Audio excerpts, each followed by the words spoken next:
Hello दोस्तों, कैसे हो आप सब। Welcome to my YouTube channel. दोस्तों, हम लोगों ने एनटीपीसी और ग्रुप डी के साइंस के प्रीवियस ईयर के क्वेश्चन का जो सीरीज चलाए हैं उसका चौथा पार्ट है। तो चलिए शुरू करते हैं। आज का पहला क्वेश्चन है, निम्न में से किसे ना तो उत्पन्न किया जा सकता है और ना ही नष्ट किया जा सकता है। एनर्जी। एनर्जी को ना तो उत्पन्न किया जा सकता है और ना ही नष्ट किया जा सकता है। ऊर्जा कह लो या एनर्जी कह लो। अगला क्वेश्चन है, निम्न में से किसका ऊर्ध्वपातन किया जा सकता है। ऊर्ध्वपातन, अगर कोई एलिमेंट सॉलिड से डायरेक्टली गैस में परिवर्तित हो जाता है, इस घटना को ऊर्ध्वपातन कहा जाता है या सब्लिमेशन कहा जाता है। सब्लिमेशन कहा जा सकता है। तो इसका जो करेक्ट आंसर हो जाएगा वो हो जाएगा अमोनियम क्लोराइड। इसका और एग्जाम्पल तो कपूर, जो घरों में जलाते हैं कपूर। ठोस कार्बन डाइऑक्साइड, आयोडीन, ये सब डायरेक्टली ठोस से गैस में परिवर्तित हो जाता है। अगला क्वेश्चन है, दो पिंडों के बीच बल सदैव होता है। न्यूटन के थर्ड लॉ के अनुसार क्रिया और प्रतिक्रिया बराबर, समान और विपरीत दिशा में होते हैं।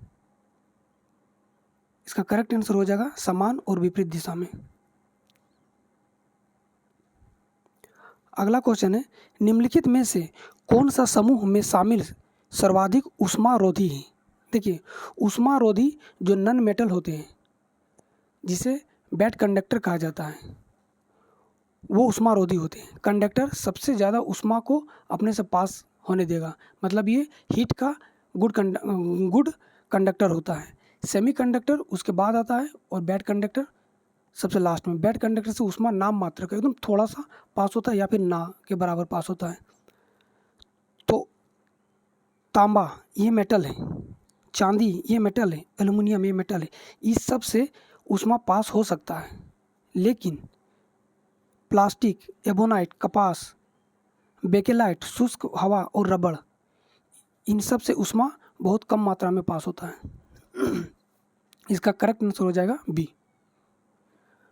अगला क्वेश्चन है, निम्नलिखित में से कौन सा कथन सत्य है। देखिए, जब हम लोग सांस लेते हैं तो उससे एयर हमारे फेफड़ों में जाता है, वहाँ से ऑक्सीजन, वहाँ से ये फेफड़ा, जब सांस ली तो एयर आया फेफड़ों में, यहाँ से ऑक्सीजन ब्लड में मिला, यहाँ से ऑक्सीजन ब्लड में मिला, और ये जो ब्लड है इससे कार्बन डाइऑक्साइड फेफड़ा में आया और फिर सांस के थ्रू बाहर निकल गया। तो अब ऑप्शन में आते हैं, कार्बन डाइऑक्साइड फेफड़ों से रक्त में आता है। नहीं, ये गलत है। कार्बन डाइऑक्साइड नहीं, ऑक्सीजन फेफड़ों से रक्त में जाता है, ये गलत है। ऑक्सीजन फेफड़ों में से रक्त में प्रवाहित होता है, ये सही है। और कार्बन डाइऑक्साइड रक्त से फेफड़ों में प्रवाहित होता है, ये सही है। इसका करेक्ट आंसर हो जाएगा बी। ऑक्सीजन फेफड़ों में से रक्त में प्रवाहित होता है और कार्बन डाइऑक्साइड रक्त से फेफड़ों में प्रवाहित होता है। अगला क्वेश्चन है, डैश केवल समुद्र में पाई जाने वाली मछली, जेलीफिश, सिल्वरफिश और स्टार, ये मीठे पानी में पाया जाता है। लेकिन ये डॉग फिश या जिसको शार्क कहा जाता है, ये समुद्र में पाया जाता है। ये जो जेलीफिश, सिल्वरफिश और स्टार फिश है, इसे फॉल्स फिश भी कहा जाता है। यहाँ पे कुछ फॉल्स फिश का एग्जाम्पल लिखें, sailfish, cuttlefish, hagfish, jellyfish, silverfish, crayfish, razorfish, devilfish और स्टारफिश, ये सब फॉल्स फिश है। एक आता है वेल, ये भी फॉल्स फिश है, क्योंकि वेल मैमल है ना कि फिश है।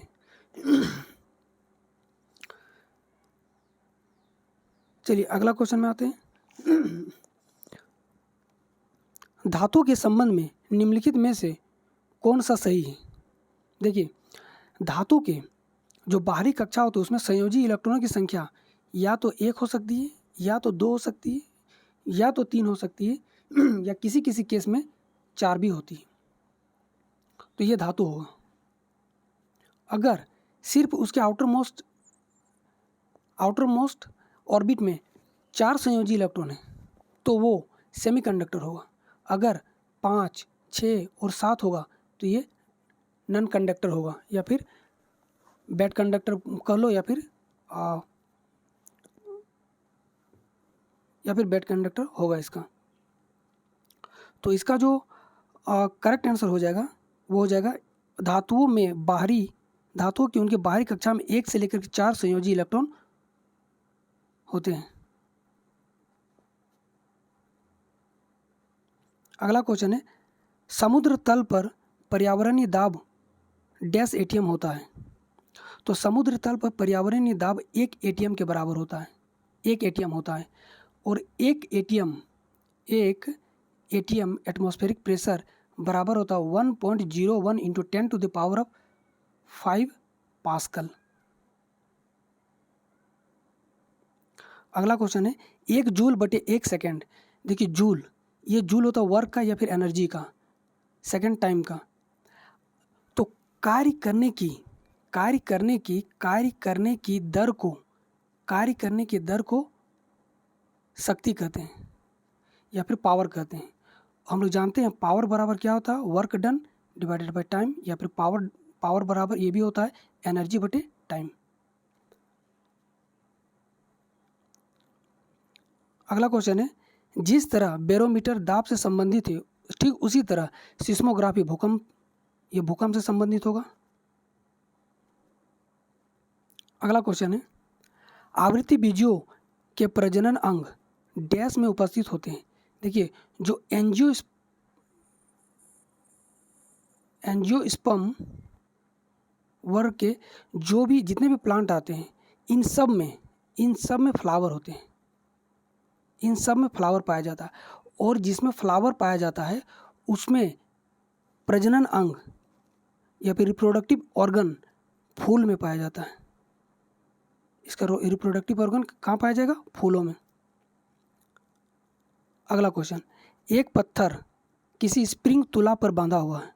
निम्नलिखित स्थितियों में से कौन सी स्प्रिंग तुला के रीडिंग में सबसे कम भार दिखाएगा? देखिए, जब वह पत्थर हवा में लटका हो, मान लेते हैं एक स्प्रिंग है और यहाँ पे एक पत्थर बांधा हुआ है। अगर ये हवा में लटका रहेगा तो ये जो पत्थर का जितना भार होगा वो रीडिंग में वही बताएगा। तो इसका यहाँ पे बोला गया सबसे कम भार दिखाएगा, यहाँ सबसे कम भार नहीं दिखाएगा, यहाँ जो भार इसका होगा वही भार दिखाएगा। ये तो गलत हो जाएगा। दूसरा, जब वह पत्थर किसी बीकर में पानी की सतह पर होगा, अगर एक बीकर ले लेते हैं, ये स्प्रिंग है, अगर एक बीकर ले लेते हैं और बीकर में अगर यहाँ तक पानी है और जस्ट इसका सतह पे टच कर रहा, तो ये भी जितना वेट होगा उतना ही यहाँ भी शो करेगा। ये सेम पहले वाला कंडीशन हो गया। तीसरा नंबर, जब वह पत्थर किसी बीकर में लिए पानी के पूरी तरह से डूबा हो, अगर बीकर के पानी में पूरी तरह से डूबा हुआ हो, अगर ये बीकर है और ये पत्थर पूरी तरह से डूबा हुआ हो, तो इस कंडीशन में क्या होगा कि ये जो जितना इसका वेट है, जितना भार है, अगर मान लेते हैं इसका भार 10 kg, तो जितना पानी को ये डिस्प्लेस करेगा, जितना पानी को डिस्प्लेस करेगा उसी के भार के बराबर एक अपथ्रस्ट फोर्स ऊपर की ओर लगेगा। अगर ये 10 kg का, तो 10 kg पानी अगर डिस्प्लेस किया तो उतना ही भार यहाँ भी लगेगा, अपथ्रस्ट बोल, जो कि ये और ये दोनों कैंसिल कर देगा एक दूसरे को। ये नीचे की ओर लगेगा, ये ऊपर की ओर लगेगा, और ये कैंसिल हो जाएगा, और यहाँ रीडिंग सबसे कम 0 बताएगा। तो इसका जो करेक्ट आंसर है वो सी हो जाएगा। अगला क्वेश्चन, चौथी और पांचवी आवर्त में है कितने तत्व हैं? देखिए, पहले में 2, 8, 8 18, 18, 32 और 32।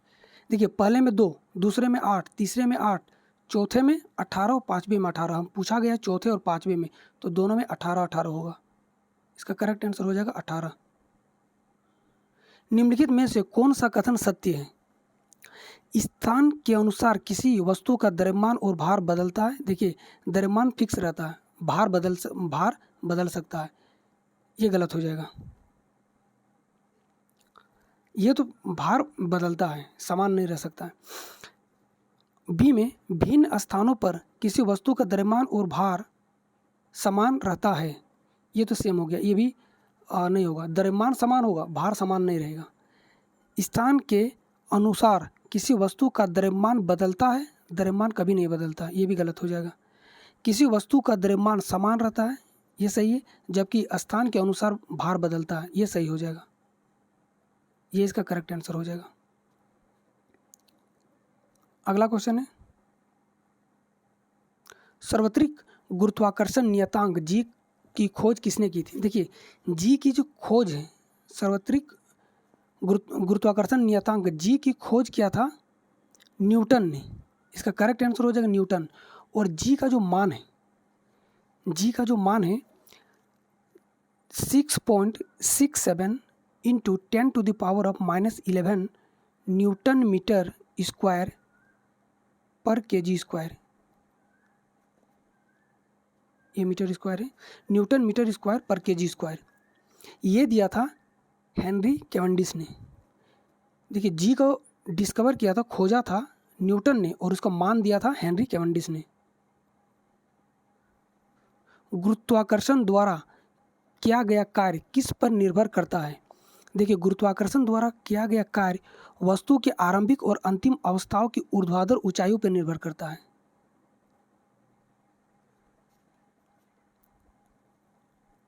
अगला क्वेश्चन है, जब पौधे के भाग की वृद्धि प्रकाश की अनुपस्थिति या विपरीत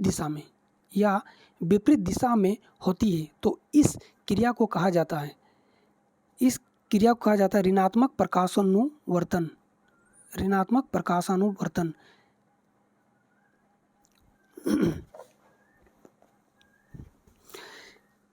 ऋणात्मक अनुवर्तन, देखिए ऋणात्मक अनुवर्तन मतलब नेगेटिव ट्रोपिज्म, धनात्मक अनुवर्तन पॉजिटिव ट्रोपिज्म, और ऋणात्मक प्रकाशानुवर्तन और नेगेटिव फोटोट्रोपिज्म। ये होता है प्रकाश की अनुपस्थिति में या फिर प्रकाश की विपरीत दिशा में।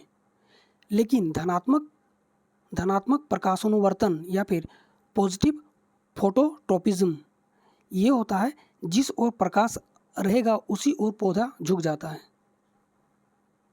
इसका एग्जाम्पल हो जाएगा जड़, ये बिल्कुल प्रकाश के ऑपोजिट डायरेक्शन में जाता है, और जबकि ये जो तना वाला पोर्शन होता है, ये पत्तियां तना, ये इसका एग्जाम्पल हो जाएगा पॉजिटिव फोटोट्रोपिज्म। अगला क्वेश्चन है, तत्वों की विशेषताओं से संबंधित आवर्ती विशेषता नहीं है। आवर्ती विशेषता या फिर पीरियोडिक प्रॉपर्टीज़ की बात कर ले तो atomic size, electron affinity, ionisation energy, electronegativity और positivity, metallic and non metallic character, ये सब पीरियोडिक प्रॉपर्टी होता है। लेकिन न्यूट्रॉन और प्रोटॉन का अनुपात ये पीरियोडिक प्रॉपर्टी नहीं होता है। समय के साथ किसी वस्तु का वेग दिखाने वाले ग्राफ को कहा जाता है। समय के साथ वेग दिखाने वाले ग्राफ को समय और वेग का ग्राफ कहा जाएगा।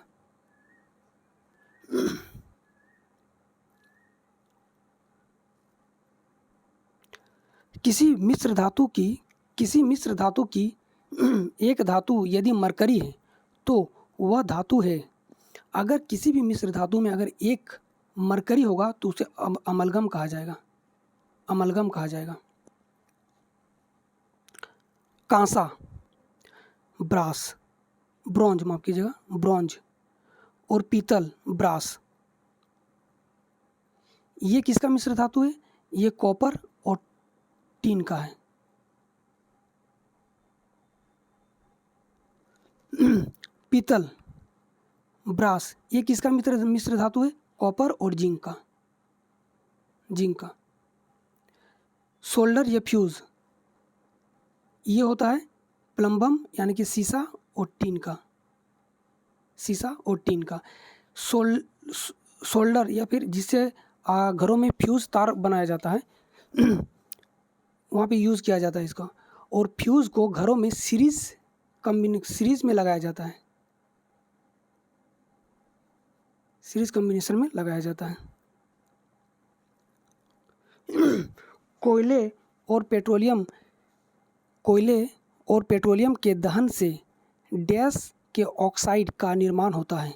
देखिए, कोयले और पेट्रोलियम का जब दहन होगा तो उसमें सल्फ़र और नाइट्रोजन के ऑक्साइड का निर्माण होगा। ये सल्फ़र और नाइट्रोजन के ऑक्साइड से ही एसिड रेन होता है।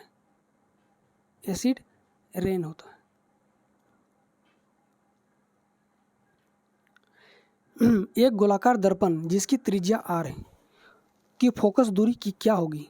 देखिए, एक गोलाकार दर्पण है,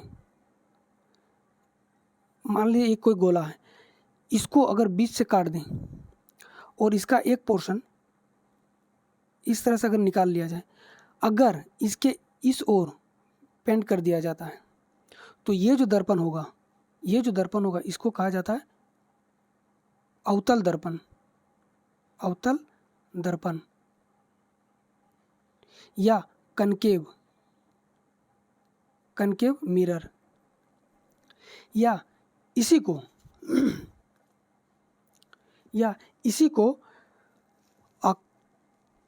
कनकेव मिरर, इसी को कन्वर्जिंग या अभिसारी दर्पण कहा जाता है। कन्वर्जिंग या अभिसारी दर्पण कहा जाता है। अगर इसी खोखले गोले का अगर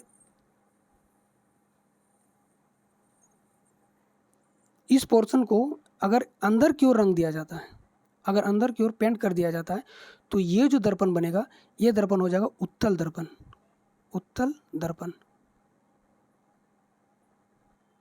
दर्पण या कॉन्वेक्स लेंस। इसी को डाइवर्जिंग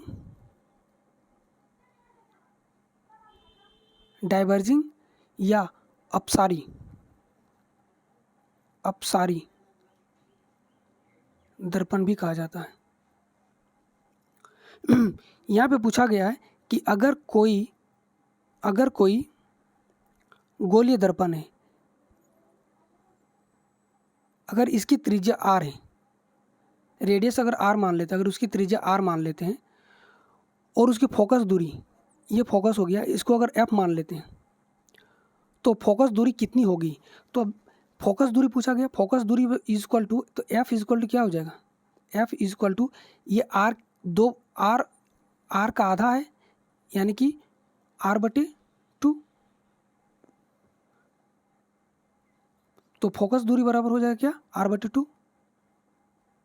इसका करेक्ट आंसर हो जाएगा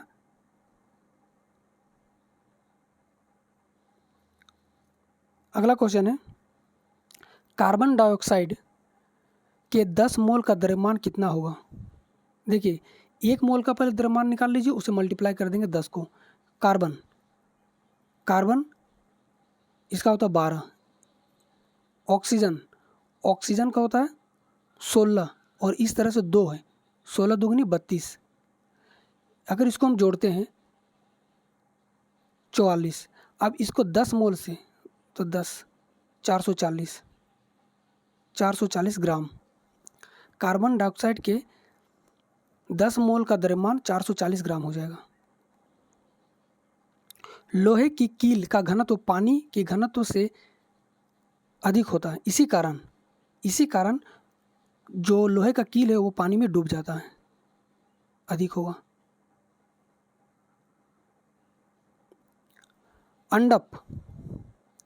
अंडप या इसी को बोला जाता है पिस्टल का एक भाग, अंडप का एक भाग नहीं है। मतलब ये जो अंडप है, ये फीमेल, जो फ्लावर में फीमेल रिप्रोडक्टिव ऑर्गन होता है उसी में से एक है। तो उसमें आपको बताना है कि अंडक का एक भाग नहीं है, उनमें से कौन सा नहीं है। तो देखिए, अगर एक फ्लावर होता है, उसमें ये कुछ हम इसका रिप्रोडक्टिव ऑर्गन बना रहे हैं, ठीक। ये जो पार्ट है ये होता है फीमेल ऑर्गन, रिप्रोडक्टिव ऑर्गन, और ये जो है ये दोनों, ये और ये मेल रिप्रोडक्टिव ऑर्गन है। इसको यहाँ से, ठीक है। इस पार्ट को, इसको बोला जाता है स्टिग्मा, ये स्टाइल, और ये ओवरी, ये स्टिग्मा, स्टाइल और ओवरी। अगर इन तीनों को एक साथ कहा जाएगा तो उसे पिस्टल कहा जाता है, पिस्टल। इसी तरह से इसको एंथर, ये पार्ट एंथर होता है, एंथर, और ये पार्ट फिलामेंट। इन दोनों को एक साथ स्टेमेन कहा जाएगा, स्टेमेन। तो यहाँ पे कहा गया है कि अंडक का एक भाग नहीं है, अंडक का एक भाग नहीं है, स्टिग्मा है, स्टाइल है, ओवरी है, लेकिन ये जो पुंकेसर या फिर स्टेमेन है ये मेल पार्ट में, ये मेल रिप्रोडक्टिव ऑर्गन है। इसका करेक्ट आंसर हो जाएगा पुंकेसर या स्टेमेन।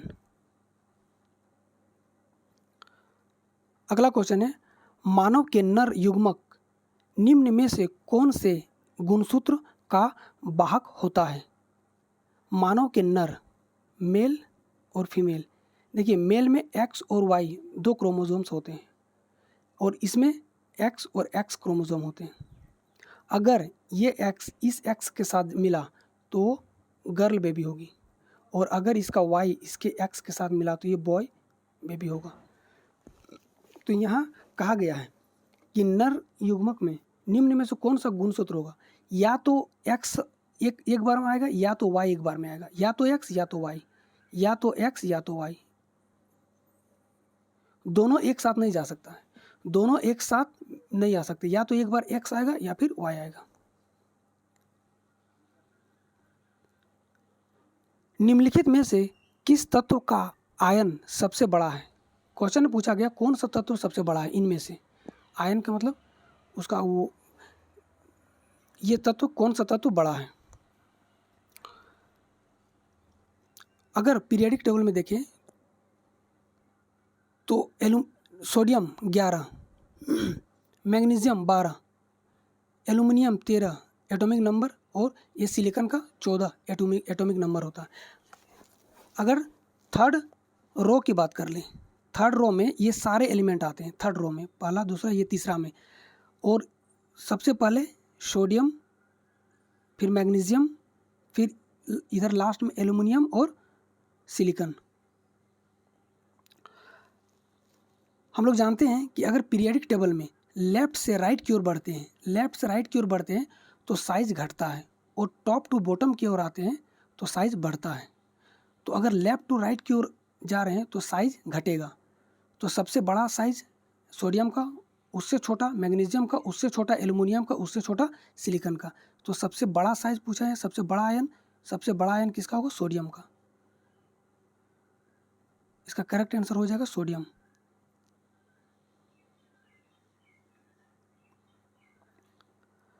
आठ ओम प्रतिरोध की तार की लंबाई को 2 गुना कर दिया जाता है तो तार के नए प्रतिरोध की गणना कीजिए। देखिए, यहाँ पे ये फिक्स नहीं कहा है कि तार को किस तरह से लंबा किया जा रहा है, किस तरह से खींच के लंबा कर रहा है, या फिर जो मटेरियल है, एक होता है, ये एक तार है। अब अगर इसको हम खींच के 2 गुना कर देंगे, अगर लंबाई को एल को अगर 2 गुना कर रहे हैं तो इसका क्रॉस सेक्शनल एरिया, अगर इसका क्रॉस सेक्शनल एरिया 2 गुना से कम हो जाता है। अगर 3 गुना लंबा कर दे रहे हैं तो इसका क्रॉस सेक्शनल एरिया 3 गुना से कम हो जाएगा, 1/3 हो जाएगा। अगर इसी तरह से अगर इसको 4 गुना कर देंगे लंबाई को तो उसका क्रॉस सेक्शनल एरिया 1/4 हो जाएगा। एक कंडीशन तो ये आ जाएगा कि इसी को खींच के लंबा कर देंगे, अब इसी तार को खींच के लंबा कर दिए तो इसका क्रॉस सेक्शनल एरिया ये पतला हो जाएगा और ये लंबा हो जाएगा। ये तो हो गया पहला कंडीशन। दूसरा कंडीशन हो सकता है कि ये एक मटेरियल है, तार, किसी मटेरियल का तार है। अब जो क्रॉस सेक्शनल एरिया है और उसी क्रॉस सेक्शनल एरिया का, उसी मटेरियल का एक इसका जस्ट डबल तार को ले आया जाता है। इसमें क्रॉस सेक्शनल एरिया सेम रहता है, ये कंडीशन हो सकता है। तो दोनों कंडीशन हम लोग बनाते हैं। अगर तार को खींच देते हैं, खींच के लंबा कर देते हैं, तो हम लोग जानते हैं R इक्वल टू होता है रो L बटे A। चूँकि रो या मटेरियल को सेम रखा गया है, इसलिए रो को हम लोग काउंट नहीं करेंगे। बोला गया कि R मतलब लेंथ को दोगुना किया जाता है खींच के। अगर हम खींच के दोगुना कर रहे हैं तो क्रॉस सेक्शनल एरिया दोगुना से कम हो जाएगा। दोगुना से कम, ये 2 ऊपर चल जाएगा, मतलब R बराबर हो जाएगा 4L/A। ये 2 दूनी 4, ये 4 गुना से बढ़ रहा है। अगर दूसरा कंडीशन लेते हैं, दूसरा कंडीशन जिसमें सेम मटेरियल का जस्ट उसका बिना क्रॉस सेक्शनल एरिया को छेड़खानी किए हुए उसका दोगुना लंबाई का लाते हैं। अगर पहले इतना बड़ा था, अब इसी क्रॉस सेक्शनल एरिया का अब इतना बड़ा ले आया गया, तार को रखा गया। इस कंडीशन में क्या होगा, इसमें होगा R बराबर रो L। तो रो को हम लोग काउंट नहीं करेंगे क्योंकि मटेरियल सेम है।